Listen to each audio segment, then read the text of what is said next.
एक दिन रावण कैलाश पर्वत के निकट से गुजर रहा था। दिन ढल चुका था।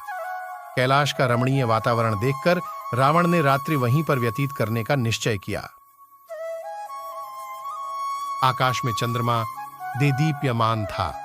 मंदाकिनी नदी के सुरीले स्वर तथा कदम्ब, चंपा और मंदार पुष्पों की सुगंध ने वातावरण को और मनमोहक बना दिया था।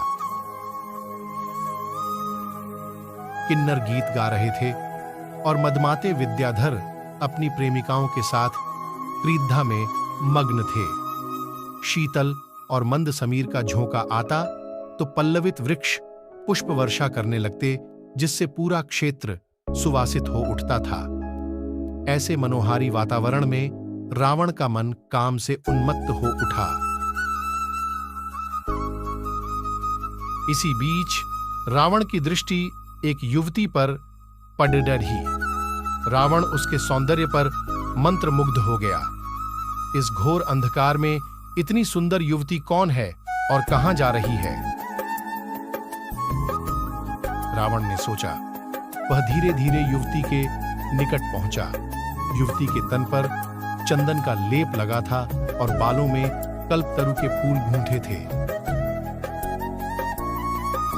उसका मुख चांद सा उज्जवल था और भव्य धनुष के समान तनी थी। उसे देखकर काम के वशीभूत रावण संयम खो बैठा। उसने आगे बढ़कर युवती का हाथ पकड़ दिएच लिया।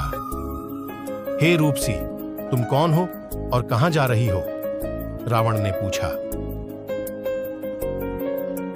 रावण के रंग रूप को देखकर युवती सहम गई। आप कौन हैं?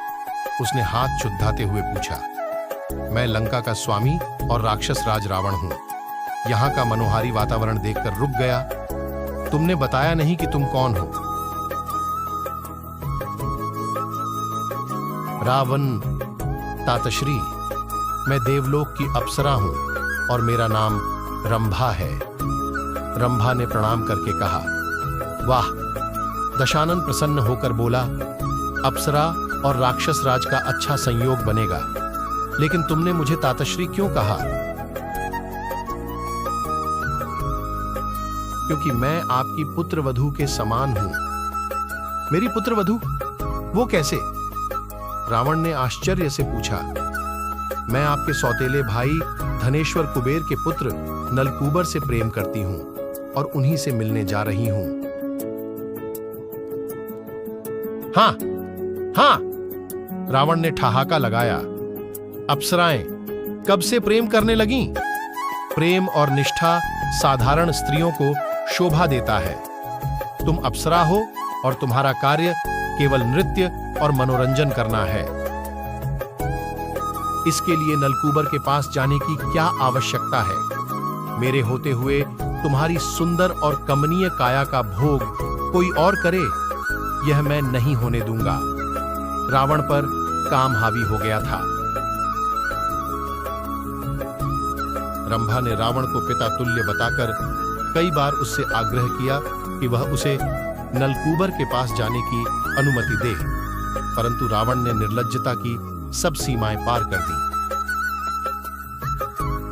मैं त्रिलोकपति रावण तुमसे प्रेम की याचना कर रहा हूं और तुम मेरा अपमान करके उस कायर कुबेर के पुत्र नलकूबर के पास जाना चाहती हो। मैं यह नहीं होने दूंगा। मेरे निकट आओ। यह कहकर रावण ने रंभा को बलपूर्वक पर्वत शिला पर पटक दिया। वासना के ज्वार के शांत हो जाने तक रावण रंभा का मर्दन करता रहा। फिर वह अपने शिविर में लौट आया। इधर रोती बिलखती रंभा ने नलकूबर को सारी बात बताई। इस पर नलकूबर की आंखें क्रोध से लाल हो गईं और भुजाएं फड्डाहकने लगीं। वह जानता था कि रावण से लड़-ढाचकर उसे परास्त नहीं किया जा सकता था। इसलिए नलकूबर ने हाथ में जल लेकर शाप दिया कि कामी और धूर्त रावण कभी किसी स्त्री को उसकी इच्छा के विरुद्ध स्पर्श भी नहीं कर सकेगा।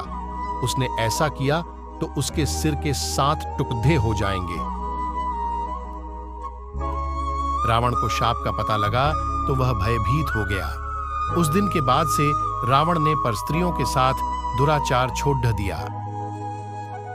कहते हैं इसी कारण रावण ने सीता को लंका में बंदी बनाकर तो रखा, किंतु शाप के डर से वह सीता को कभी स्पर्श नहीं कर पाया।